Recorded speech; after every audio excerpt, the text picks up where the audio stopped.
योगेन चित्तस्य पदेन वाचं मलं शरीरस्य च वैद्यकेन योपाकरत्तं प्रवरं मुनीनां पतञ्जलिं प्राञ्जलिरानतोऽस्मि। श्रीगुरुभ्यो नमः। सम्प्रति योगदर्शनानुसारेण समाधिस्वरूपविचारः इत्यमुं विषयम् अधिकृत्य यथामति वक्तुमीहे। अथ योगानुशासनम् इति योगानुशासनात्मकं शास्त्रमिदम् अधिकृतं वेदितव्यम् इति उपक्रम्य भगवान् पतञ्जलिः योगश्चित्तवृत्तिनिरोधः इति सूत्रं प्रणिनाय। अनेन सूत्रेण चित्तवृत्तिनिरोधः इति योगस्य लक्षणम् उच्यते। ननु समाधिस्वरूपं वक्तव्यं तत्प्रसङ्गे चित्तवृत्तिनिरोधः इति योगस्य लक्षणं कथम् उपयुज्यते इत्यतः भाष्यकारः आह योगस्समाधिरिति। अनेन भाष्येन इदं सूचितं यत् युजिर् समाधौ इति धातोः निष्पन्नोऽयं योगशब्दः न तु युजिर् योगे इति। श्रीमद्भगवद्गीतायामपि भगवता उच्यते योगस्थकुरुकर्माणि सङ्गं त्यक्त्वा धनञ्जय सिद्ध्यसिद्ध्योः समो भूत्वा समत्वं योग उच्यते इति। समत्वं हि योगः। समत्वम् इत्युक्ते तत्र स्थिरमेव, तत्रापि यथा समाधि तथैव। ननु शङ्का भवति किं समाधेयम् इति। तदा भाष्यकारेण उच्यते किं समाधेयमिति शरीरम् उत मनः आहस्वित् आत्मेति। तदा भाष्येन उच्यते यत् स समाधिः सार्वभौमश्चित्तस्यैव धर्मः, अर्थात् चित्तमेव समाधेयम्।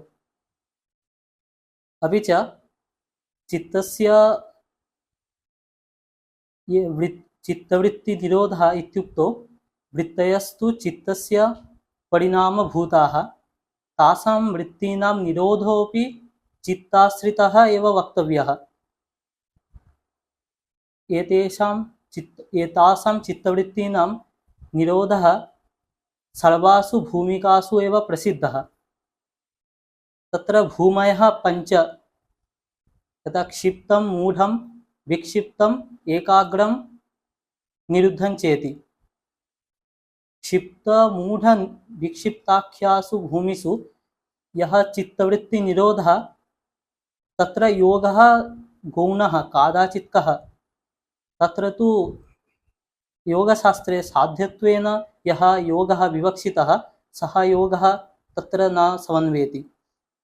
अपि च एकाग्रभूमौ निरुद्धभूमौ च सः योगः भवति। चित्तभूमिर्नाम चित्तस्य स्वाभाविकी अवस्था। यस्यां भूमौ क्षिप्तभूमि इत्युक्ते यस्यां भूमौ यस्याम् अवस्थायां वा चित्तम् अस्थिरं तिष्ठति, इत्युक्ते अतीन्द्रियाणां विषयाणां चिन्तनार्थं समर्थः न भवति, तादृशा भूमिः क्षिप्तभूमिः इति उच्यते। कदाचित् अस्यां भूम्यामपि योगः भवति, इत्युक्ते चित्तं समाहितं भवति प्रबलहिंसादि प्रवृत्तीनां हेतोः। यथा महाभारते जयद्रथस्य पाण्डवद्वेषवशात् भगवती शिवे चित्तं समाहितम् अभवत्। तथैव मूढभूमिः द्वेषवशात् कदाचित् तत्रापि समाहितं भवति विरुद्धे पक्षे।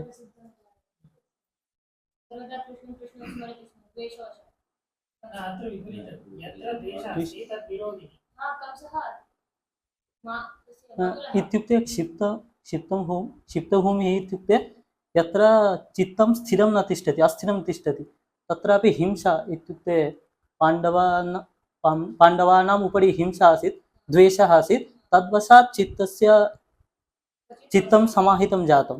तदेव तस्यैव उदाहरणम् उच्यते। कंसस्य द्वेषः आसीत् कृष्णे, सः हनिष्यति इति मातुलः खलु। तदानीं सः सर्वदा कृष्णमेव स्मरति स्म, अतएव तस्य ऊर्ध्वगतिः जाता मरणानन्तरं। यतोहि कृष्णस्मरणम् आसीत्, यद्यपि द्वेषवशात्। अत्र उक्तम् उदाहरणं पुनः एकवारं वदतु। जयद्रथस्य कस्य पुत्रद्वेषः आसीत्? पाण्डवद्वेषवशात्, पाण्डवानाम् उपरि द्वेषः, तद्वशात् तस्य भगवती शिवे शिवस्य अनुग्रहेण वरं प्राप्नोति। एकस्मिन् दिने पाण्डवानां महाभारते चक्रव्यूहः सः सर्वान् कारयति। अभिमन्युः यथा एकस्मिन् दिने एव तस्य शक्तिः विरोधं करोति, तादृशविषयेण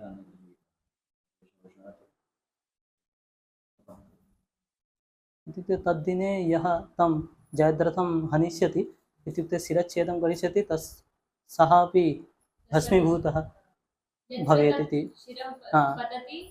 यस्य हस्तात् शिरं पतति अतः तस्यापि शिरं नश्यति। एकस्मिन् दिने एव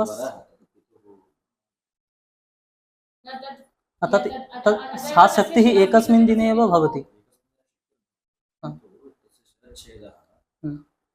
शिरच्छेदं यः करोति तस्यापि शिरः छेदति। पितृसकाशात् वरः पितुः अङ्के एव तत् पितुः अपि शिरच्छेदः भवति। मूढभूमिः इत्युक्तौ यस्यां भूम्याम् इन्द्रियग्राह्येषु विषयेषु चित्तं मग्नं सत् तत्त्वचिन्तने असमर्थं भवति, सा भूमिः मूढभूमिः। क्षिप्तभूमि अपेक्षया अस्यां चित्तं अतीव सरलतया निवेशितं भवति। यथा स्त्रीधनादि विषयेषु चित्तम् अतीव सरलतया समाहितं भवति, सा एव भूमिः मूढभूमिः इत्युच्यते। अस्यां भूम्यामपि चित्तं कदाचित् समाहितं भवति। अनन्तरं विक्षिप्तभूमिः, स्त्रीधनादि इत्युक्ते धनादि इति लाभार्थं जनानां प्रवृत्तिः जायते, तत्र चित्तम् अतीव सरलतया समाहितं भवति धनादि बाह्यविषयेषु।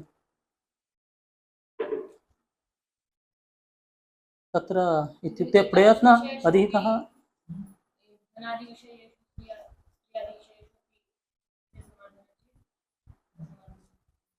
तत् सः गौणः योगः इत्युक्ते साध्यत्वेन विवक्षितः यः योगः अस्मिन् शास्त्रे, सः योगः न, परन्तु समाहितं भवति चित्तम् इति कृत्वा सः योगः इति वक्तुं शक्यते। उदाहरणत्वेन एतत् उदाहरणं रामानुजाचार्याणां पुरुषः स्त्री आसक्तिरासीत्। इदानीं ते उक्तम् एनामेव आसक्तिं परमात्मने स्थापयति। इदानीं तथैव जातं। तुलसीदासस्य इति अन्यत्, तत्र तु तापसी एव तर्जयति। अत्र रामानुजाचार्येण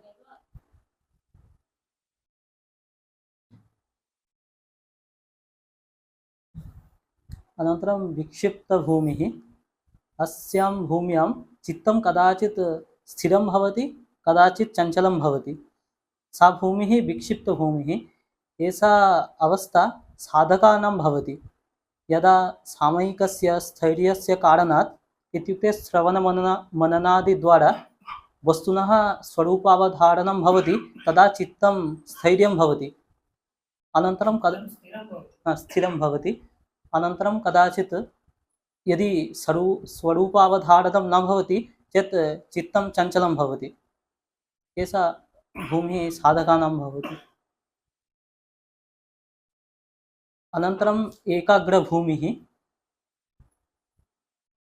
यस्यां भूम्याम् एकस्याः वृत्तिनिवृत्तेः अनन्तरं तद् अनुरूपा वृत्तिः उदेति, सा भूमिः एकाग्रभूमिः। अस्यां भूम्यां सम्प्रज्ञातसमाधिः भवति। समाधिः द्विविधः, सम्प्रज्ञातसमाधिः असम्प्रज्ञातसमाधिः। यः सम्प्रज्ञातसमाधिः सः अस्यां भूम्यामेव भवति। इत्युक्ते वृत्तिभेदाः सन्ति परन्तु एकविषयिणी एकविषयिणी एव वृत्ति उदेति। वृत्तिस्तु नाना।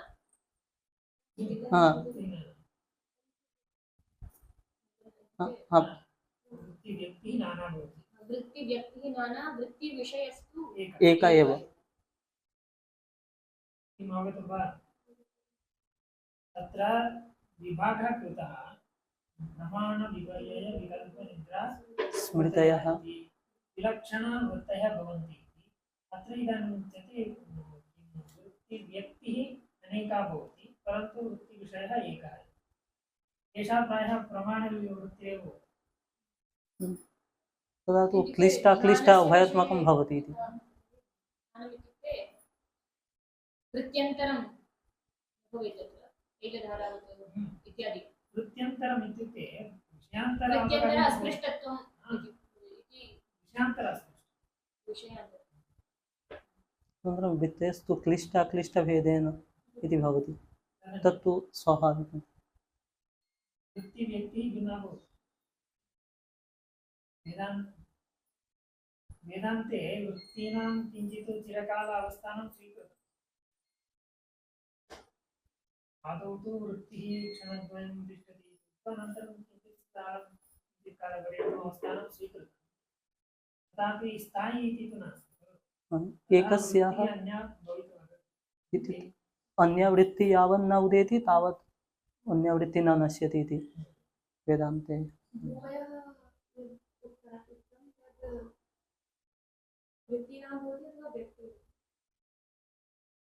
चित्तस्य भूमौ वृत्तिना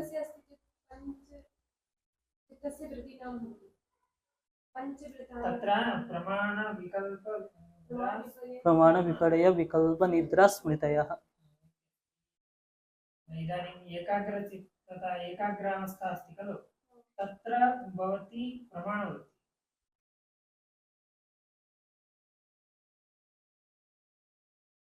एवं रीत्या तत्र अन्तर्भावः कर्तुं शक्यते। सम्प्रज्ञातसमाधिः इत्युक्ते यत्र ध्येयस्य यथार्थस्वरूपं प्रत्यक्षीक्रियते सः सम्प्रज्ञातसमाधिः। अस्मिन् समाधौ किञ्चित् बीजं तिष्ठति। अनन्तरं सूत्रे आदौ एव भाष्ये उक्तं सर्वशब्द अग्रहणात् सम्प्रज्ञातसमाधौ अपि योगशब्दप्रयोगः। इत्युक्ते सर्वचित्तवृत्तिनिरोधः इति नोक्तः इत्यतः सम्प्रज्ञातसमाधौ अपि योगशब्दस्य प्रयोगः। इत्युक्ते अयं प्रयोगः न तु गौणः, मुख्य इत्युक्ते बीजम् इत्युक्ते आलम्बनं, संस्कारः तिष्ठति। स च सम्प्रज्ञातसमाधिः चतुर्विधः: वितर्कानुगतः, सविचारानुगतः, आनन्दानुगतः, अस्मितानुगतश्चेति। तत्र वितर्कानुगतः इत्युक्तौ स्थूलविषयिणी या वृत्तिधारा, तत्र स्थूलविषयेषु व्याख्याभेदः वर्तते। क्वचित् स्थूलविषयेषु इत्युक्ते षोडश यत् पञ्चकर्मेन्द्रियाणि, पञ्चज्ञानेन्द्रियाणि, अनन्तरं मनः, पञ्चतन्मात्रं, पञ्चभूतानि, तत्र एव वृत्तिधारा यदि उदेति तदा वितर्कानुगतः इति उच्यते। क्वचित् व्याख्याने तत्र विराट् पुरुष अनन्तरं चतुर्भुजादि विषये वृत्तिधारा भवति चेत् वितर्कानुगतः सम्प्रज्ञातसमाधिः भवति इत्यपि लभ्यते। अनन्तरं सविचारसमाधिः, यत्र स्थूलस्य कारणस्य कार्यस्य सूक्ष्मविषयद्वारा विचारद्वारा सूक्ष्मविषयचिन्तनं भवति। इत्युक्ते तादृशवृत्तिधारा उदेति सः सवितर्क सविचारसम्प्रज्ञातसमाधिः इत्युच्यते। अनन्तरम् आनन्दानुगतः, प्राणायामादिद्वारा यदा शरीरं स्थिरं भवति तदा सुखम् अनुभूयते। तं तादृशसुखम् अवलम्ब्य एव ध्यानं क्रियते चेत् तदा आनन्दानुगत सम्प्रज्ञातसमाधिः भवति। तदा आनन्दे एव आनन्दस्य ज्ञाताहम् इति यदा अस्मितमात्रं संविज्जायते तदा अस्मितानुगत समाधिः सम्प्रज्ञातसमाधिः इत्युच्यते। अनन्तरं निरुद्धभूमिः, निरुद्धभूम्याम् असम्प्रज्ञातसमाधिर्भवति। निरुद्धभूमि इत्युक्ते यत्र किञ्चित् आलम्बनं बीजं न तिष्ठति, केवलं संस्कारमात्रमेव तिष्ठति, सा भूमिः निरुद्धभूमिः। आलम्बनं संस्कारमात्रं तिष्ठति, आलम्बनं न तिष्ठति। इत्युक्ते ज्ञानानि अन्यानि ज्ञानानि, संस्कारः एव प्रत्ययः इत्युच्यते। प्रत्यय इत्यनेन ज्ञानं। सम्प्रज्ञातसमाधौ किमपि बीजं भवति इति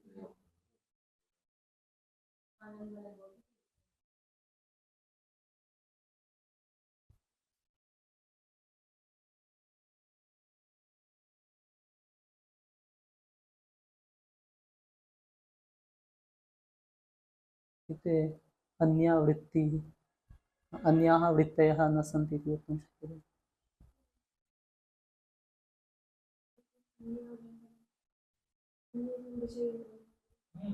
अन्यावलम्बनम् इत्युक्ते अन्यविषय अवगाहनम्। आलम्बनम् इति विषयः इत्युक्ते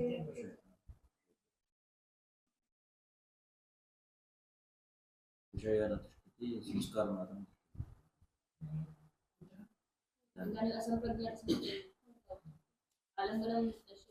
असम्प्रज्ञात निरुद्धभूम्याम्। अनन्तरं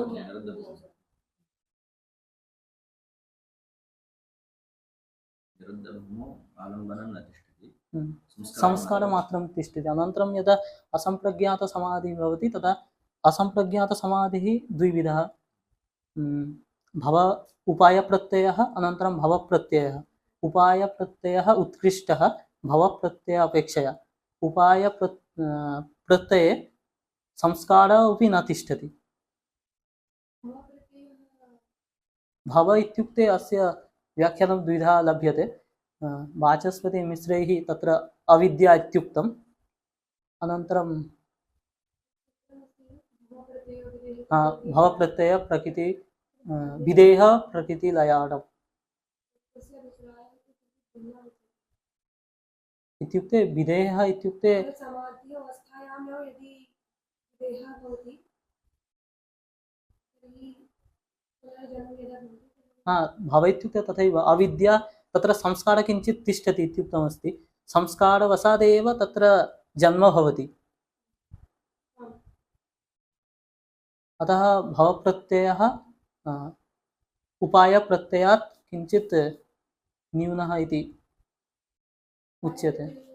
उपायप्रत्ययः इत्युक्ते तत्र सूत्रमस्ति, तत्र श्रद्धा वीर्य स्मृति समाधि प्रज्ञापूर्वकम् इतरेषाम् इत्युक्ते श्रद्धा वीर्य स्मृति इत्यादिना संस्कारोऽपि नश्यते, तेन उपायप्रत्ययः भवति। उपायप्रत्यये सति योगिनां जन्म न भवति। गीतायाम् अपि उच्यते श्रुति विप्रतिपन्नाते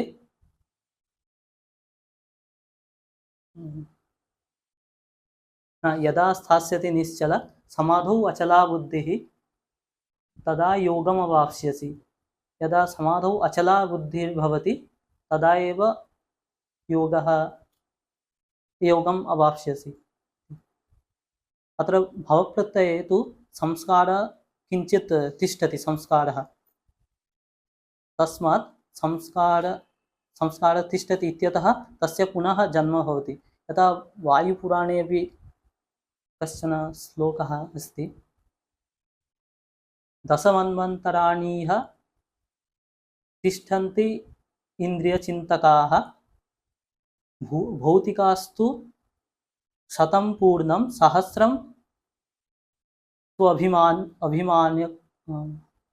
अभिमानिकाः बौद्धास्तु दशसहस्राणि तिष्ठन्ति। बौद्ध इत्युक्ते बुद्धिमेव उपासन्ति ताः। दशसहस्राणि वर्षाणि तिष्ठन्ति विगतज्वराः, पूर्णं शतसहस्राणि अव्यक्तचिन्तकाः इत्युक्ते प्रकृतिं ये उपासन्ति ते दशसहस्रवर्षाणि मन्वन्तराणि अनन्तरं जन्म लभते, मुक्तिं लभते। निर्गुणं पुरुषं प्राप्येतु कालसंख्या न विद्यते इत्युक्ते निर्गुण पुरुषं यः उपास्यति तस्य उपास्ते तस्य कालसंख्या इत्युक्ते अनन्तरं कदा जन्म अपि न भवति, नास्ति एव।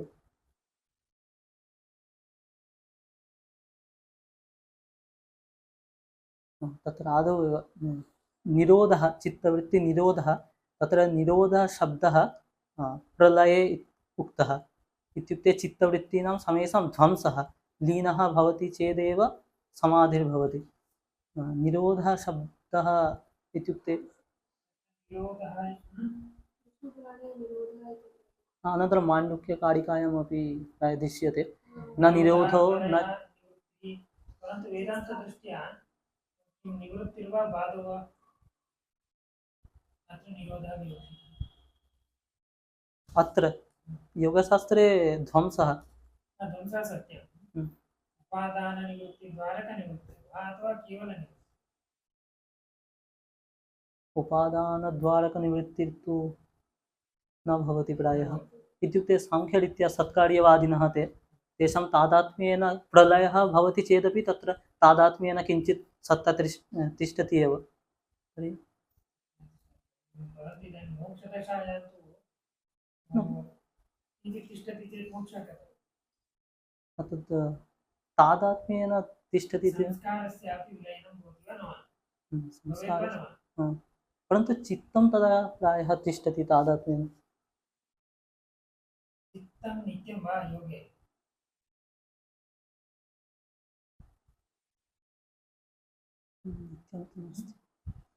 नित्यं तु न भवति, तर्हि तस्यापि विलयः भवितुम्।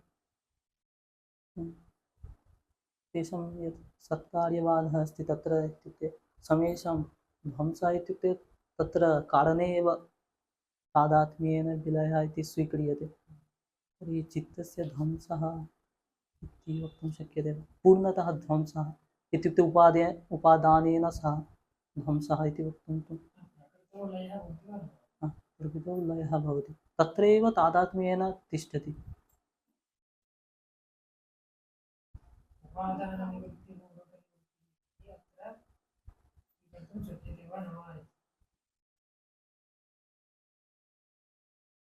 अज्ञाननिवृत्तिः भवति वा न वा? अज्ञाननिवृत्तिर्भवति।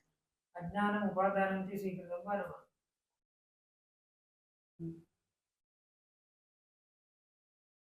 अज्ञानम् यदि उपादानमिति स्वीकृतम्, अज्ञानस्य निवृत्तिः भवति, तर्हि बाधः।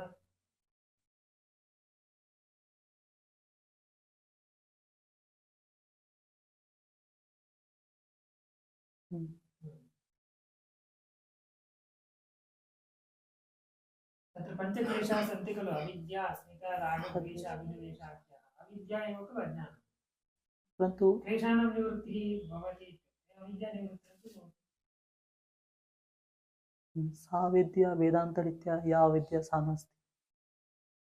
परन्तु इदानीं योगेपि क्लेशस्य मूलभूता एषा अविद्या इति अङ्गीक्रियते वा न वा? संस्काराणां कारणं किम् अन्यत् अस्ति? ज्ञानमिति पदस्य कः अर्थः अत्र वर्तते? अविद्या इत्यनेन किम् उच्यते?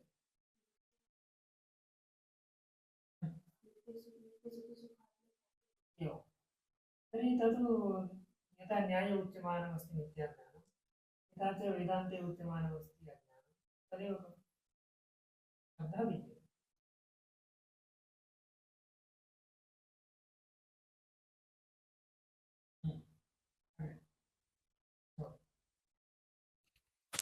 बालिकासु एका आगच्छति